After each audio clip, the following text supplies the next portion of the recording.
Welcome back, everyone, to another episode of Tevora Talks. I am your host, Cash, joined as always by my co-host and partner in cybercrime, Mr. Matt Mosley.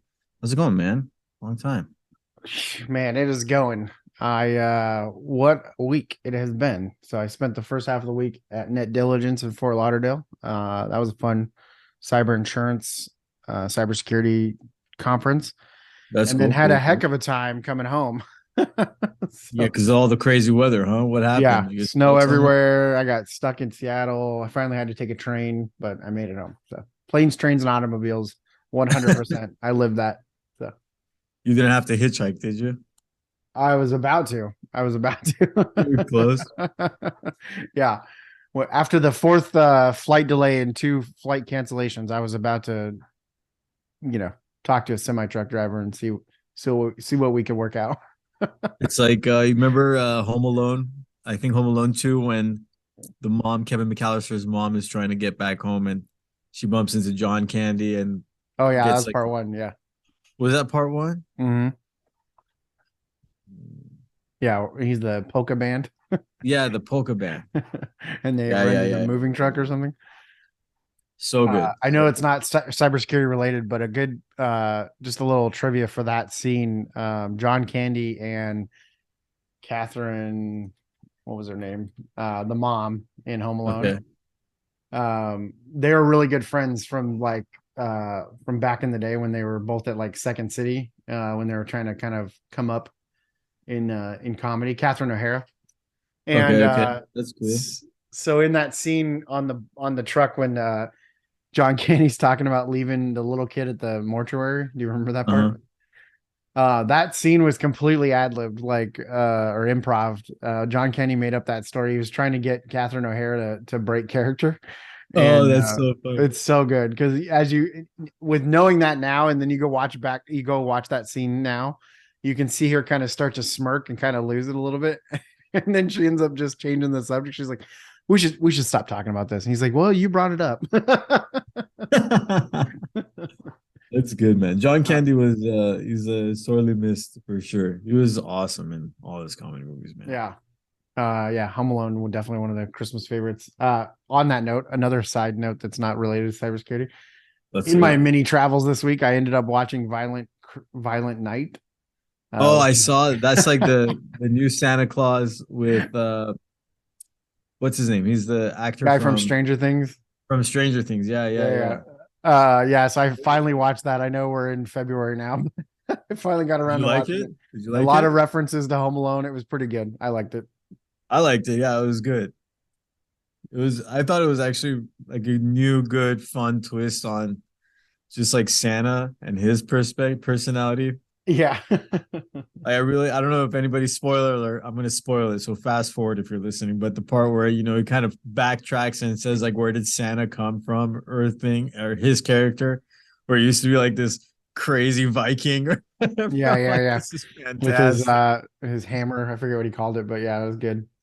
This is fantastic. But yeah, on that note, real quick, to get back to the security. So Christmas, right? Buying lots of spending.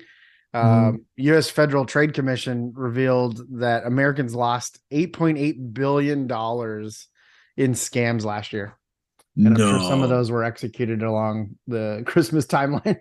So, that's crazy. it's a lot, That's a right? lot of money. Yeah. So not just in like cyber and phishing and stuff, but a lot of that was, fake sweepstakes and email offers that people, it was too good for to be true, but they fell for it. But one that I laugh about was that, and I probably shouldn't, but nearly 70,000 people had reported record losses of 1.3 billion to romance scams. So let's unpack that a little bit. What's a What does that mean? romance What's a scam? romance scam? Are you talking like mail order companionship or what are you talking about? I'm talking about not just males, but both parties being enticed by someone online to share risque photos and then being blackmailed for Bitcoin so that their photos aren't released out to their social media network, Oh my family God. and friends. That's terrible. That's Yeah. terrible. So I saw a lot of that last year. A lot of people, like you'd see on Reddit the today I effed up. And there was like, oh man, I don't know how many of those last year where they talked about, oh, I was feeling frisky and I did the wrong thing and now I'm having to pay. That's so funny.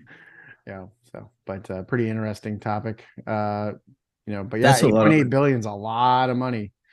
I wonder, like, did they get any of that money back? Where does that money go? It's definitely leaving the country, I'm assuming, right? Yeah. So I don't know if they were able to get it back. I mean, you can report it to you report fraud.ftc.gov. And probably IC3, I would imagine, would take some of those complaints, but I don't know if the government can step in and get that money back for you. no, I mean it's not like. So what I've noticed is, when the government really steps in about money, like going missing, yeah, if it's like internal fraud or whatever, they'll, you can easily challenge the payment or whatever. But the US doesn't want their money leaving the country without them knowing where it's going. And that's the whole thing Yeah. about Bitcoin and crypto, because it's like our country's money, right? They don't want it just kind of like magically disappearing. Right. Like OFAC, that's the whole point of OFAC, right? In the Treasury Department. Yes. So I wonder where $9 billion is a lot of billions, man. I'll take one of those billions and I'll be very comfortable my entire life. Yeah. I mean, it was a surge from the year before, right? Over 30% more fraud. So I don't know what is going on, but security awareness training not working. Because all these people get this training at work, right? Like, and then my own friends and family, I'm always trying to educate. But man, it's crazy. That is crazy. But I mean, okay, here this is a good segue. So this is something I read recently, based on like the training you're saying, right?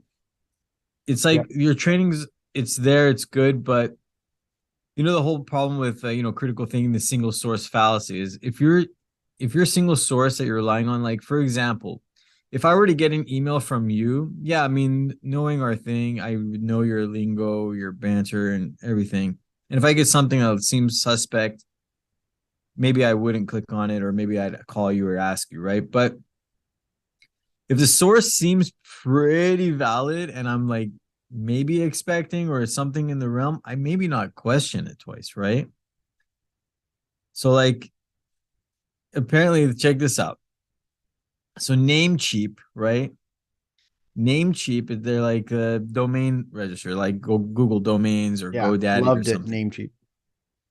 They had their email accounts breached on Sunday, and bunch of phishing emails going through, right, to steal recipients' personal information, crypto wallets, and all that good stuff. And the recipients began complaining about this on Twitter, right? And then the CEO comes and he confirmed that their accounts were compromised and they had disabled the emails and whatever. And that's pretty crazy. It's like a supply chain attack, but not. You know what I'm saying? Yeah, we kind of talked about this in our last episode. I was talking about InfraGard got popped, and like if I got an email from InfraGard, it would be kind of like a supply chain attack because I'm supposed to trust InfraGard. Yeah, and here I'm getting this email. And the same thing, I'm a Namecheap customer. If I got that email, I mean, I'm not interested in MetaMask or any of the stuff that was coming across, but I would be more inclined to trust that email because it's coming from Namecheap. So that kind of sucks, And this one, the phishing emails are pretty like they're well fabricated. They're either pretending to be messages from DHL or MetaMask. And there's a couple posts on Twitter showing what the email was. And it's like DHL Express. It says we regret to inform you your parcel is not able to be delivered on this day. Click here, et cetera, et cetera. So if I would get that, and I mean, like, how many of us order stuff consistently online nowadays? Right. Right. So I'm like, oh, DHL. Was I supposed to receive something from DHL? Obviously, me being in the department that we are in our job field, obviously proceeding with caution, but I can easily imagine like anybody else, like the average Joe, that just like, oh, DHL, let me click it, see what it is. What package was it? Yeah. Right. That's pretty. That's a pretty common phishing method, right? Pretty common. So, and I don't know. That's pretty wild. Yeah, it's unfortunate because Namecheap's one of those companies I really like. I moved from them back from GoDaddy days when we were going through SOPA and all that stuff. And I've been happy with them for a long time, and I'm actually surprised that this happened. Especially because when I log into my account, I gotta jump through some hoops to get there, and I'm surprised they don't do the same. Well, maybe they do. Maybe they have a lot of security on their end, and we just don't know. And this was a phishing incident against their staff. We all know humans are the weakest link, so no surprise there. But yeah, humans definitely always weakest link, and that maybe come to this point where, so the service that was being used was SendGrid, and SendGrid is saying that Namecheap's incident was not a result of a hack or compromise of the email service. So, they're just saying they're not at fault, right? It was yeah, they're pointing the blame Namecheap somewhere, I guess. Yeah. So I don't know exactly if that's not the case. If it wasn't a hack, then what does it point down to? Like, Well, they're just saying it wasn't a hack on the SendGrid side. It was probably someone got into Namecheap and then used the credentials to maybe that way, legitimately or it log could be into like it's like SendGrid. insider threat or something. Right. Yeah, it could be that too. Yeah. I don't know. But here's another one I saw. This is a little bit more interesting. So back to supply chain stuff. All these huge companies, Google, Twitter, anything, right? They're hosting their stuff in the cloud or like the cloud, but like then it comes back to the general conversation. What is the cloud? It's like a bunch of data centers all over the place that host, redundant information of the same stuff. So it goes somewhere, right? So now check this out. So the data center itself got hacked. And you know how the data center works, right? The data center has like just this master control platform that, sends the internet to all the different tenants and whatnot. So the data center got hacked. As a result of that, as you can imagine, a lot of these tech giant login credentials got compromised, and these hackers had access to all that stuff. And that could literally be anything. It could be like, customer data, payment information, et cetera, et cetera. Yeah. Well, did it say what the data was? It doesn't. It say it could be literally anything. Because Yeah. here's some of the tech giants that were outlined in this hack: BMW, Apple, Amazon, Microsoft, Alibaba, Walmart, Goldman Sachs, and the list continues. It says literally, et cetera, right? So yeah, Samsung, Uber, there was a lot. There's a lot. So just imagine any of the data that those companies could have, right? But the data center, they were Shanghai-based GDS Holdings, and another one in Singapore.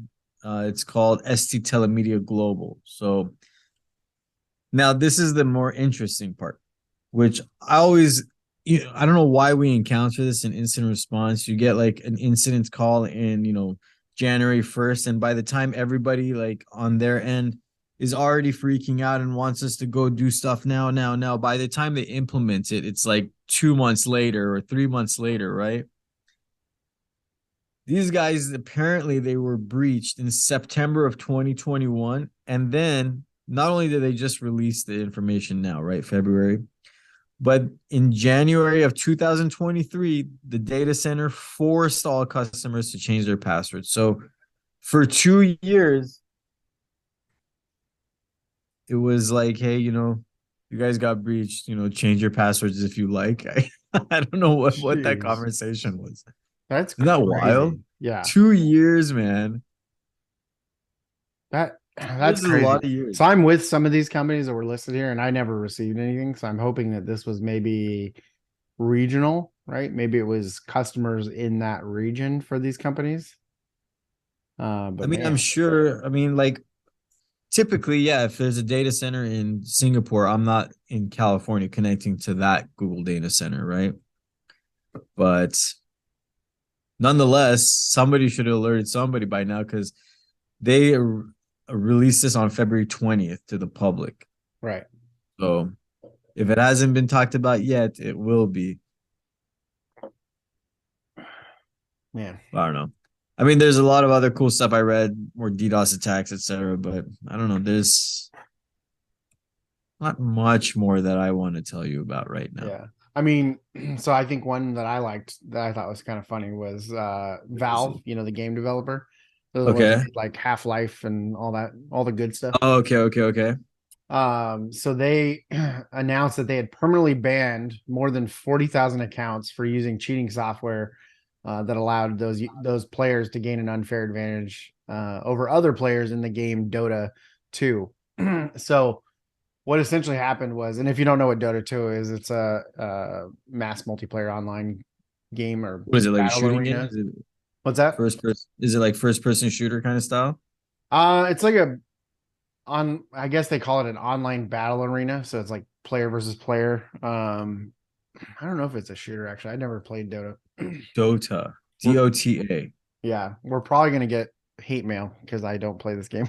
But that's okay. I've never. Give me the hate mail. Oh, this kind of looks cool though. But A yeah, so multiplayer mass. Valve basically developed a patch that acted as a honeypot, and I love stories like this.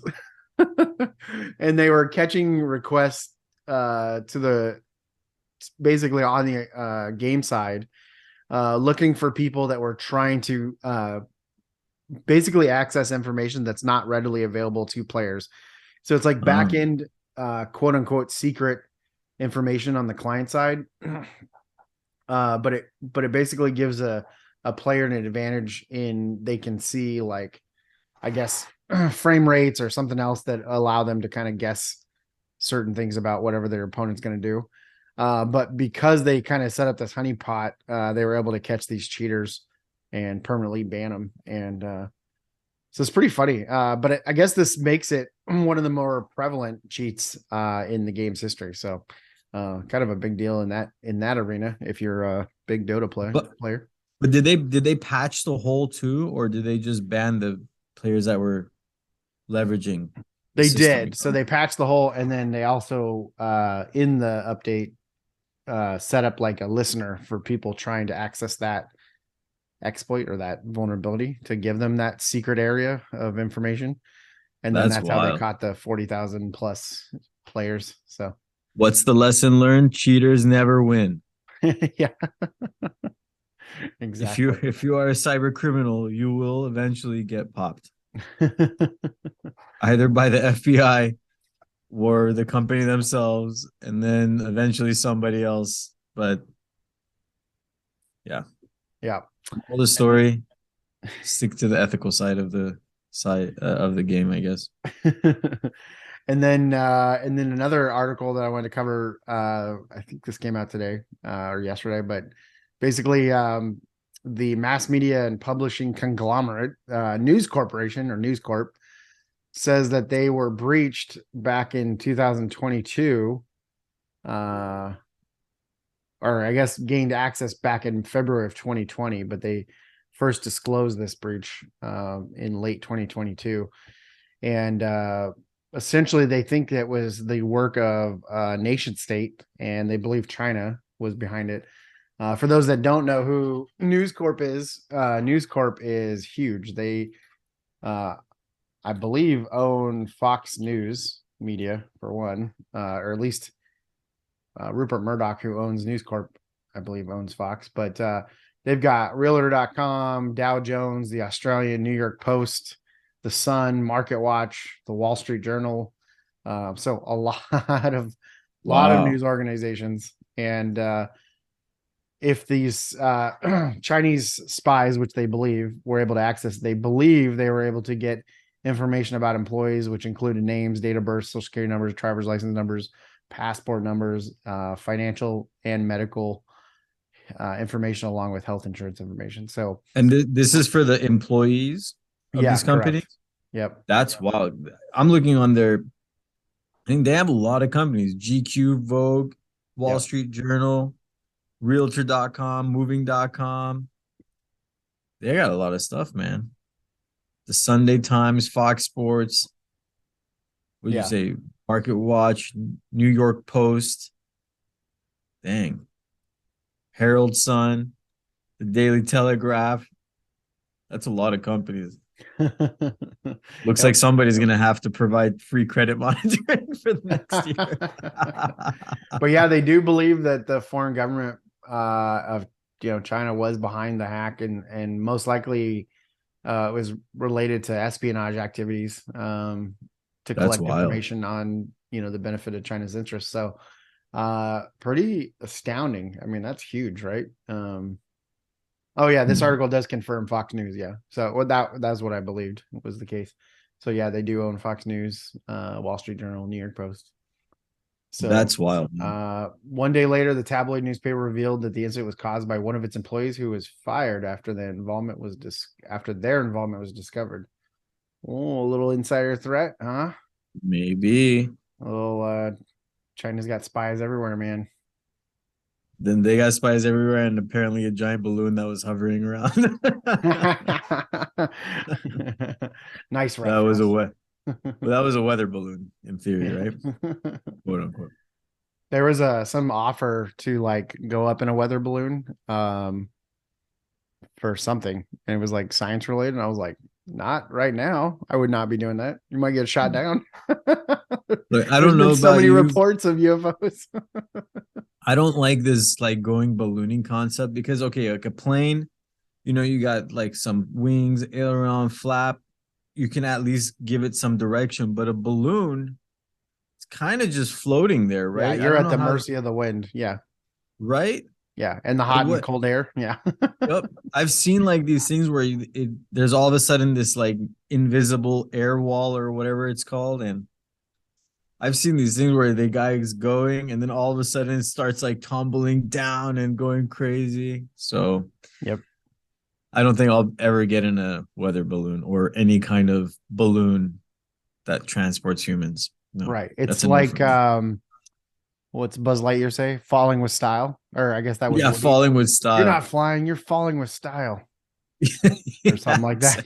That's essentially what's happening as you're coming down to land, right? Like you're hoping you're gonna land in the empty field, but you might hit those power lines or a tree. Dude, I don't know. I mean, like, what's the safety net of a giant basket attached to a balloon? I don't know how much style you could fall with. Yeah. That's like descending with extreme force. Brace upon impact. You can't be guaranteed done for, I think. And on a last and related note, Russian radio stations were hacked and broadcasted a fake air raid warning across Russia. That's terrible. Yeah, that's got to be pretty scary, especially for the innocent people that aren't even involved in this. And I know it goes on both sides, but that's not. See, like that's messed up because everybody's tensions are already high, and I'm sure there's like a little bit of anxiety in general. That's the last thing you want to hear. Right. Exactly. It's remember a few years back the fake missile warning in Hawaii? Yes. Yep. Yeah. I can't imagine. You ever heard Jim Carrey talk about that? I don't know if we ever talked about that. Yeah. Jim Carrey was there when that happened, and he was saying how in those final moments, he actually did think he was going to die.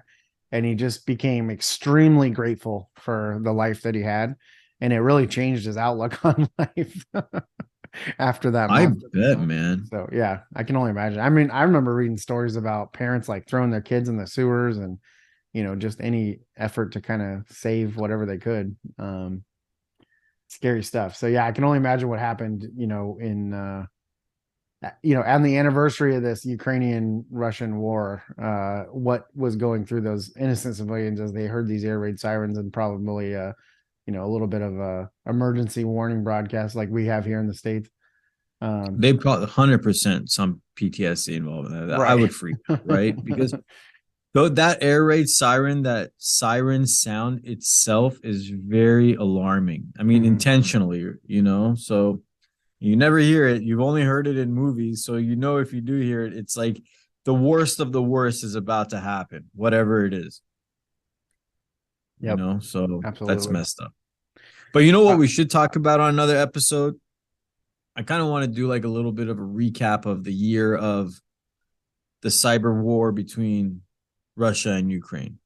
Because we haven't talked about it in that a while now, and there's been a lot of little things here and there. It's kind of fell off the,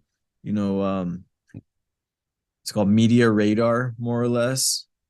But I definitely would like to do that if you're up for it. Yeah, absolutely. I think that's a great idea. Kind of recap, see what lessons we've learned over the year and what was a hit or what was a miss, and which side is gaining the upper hand, I guess, in the cyber warfare realm. Yep, let's do it. So I guess for this episode, that's all I got. Any other fun stuff that you've reviewed? That's all I got. That's it, huh? Well, we live to tell another day, Mr. Mosley. Yep. Is that how that saying goes? We Yep. Live to fight another day. Live to fight another day. That was close enough. If you're going to RSA, be sure to look for us. We will be in and around the conference. Like and subscribe. We'll be handing out some swag. And I don't know what else we got going, but we'll definitely have some stickers, and I think marketing said hats, possibly. I'm not sure. So hats. I'm still pushing for some pogs. We'll see if that's possible. I'm trying to bring pogs back in the year 2023. Yeah, anything's possible, man. You just got to dream. Reach for the stars, Cash. That's it. That's it. Always reaching for the stars. Shoot for the moon, and the worst that can happen is you end up amongst the stars, or however that saying. That's so funny. You miss 100% of the shots you don't take. That's for sure. 100%. I like that statement. And also The Office. What was his name? The boss on The Office, Steve Carell. Michael Scott. Michael Scott, yeah. The great Michael Scott. Well, to end on that note, thank you all for listening. As Matt said, like, subscribe, come find us at RSA. Other than that, send us a cool message somehow. If you find me or Matt, we will hook you up with something, some fun stuff. And I guess with that, we'll bring you some more exciting news and hacker-related topics. But for right now, that's all we got. So till next time.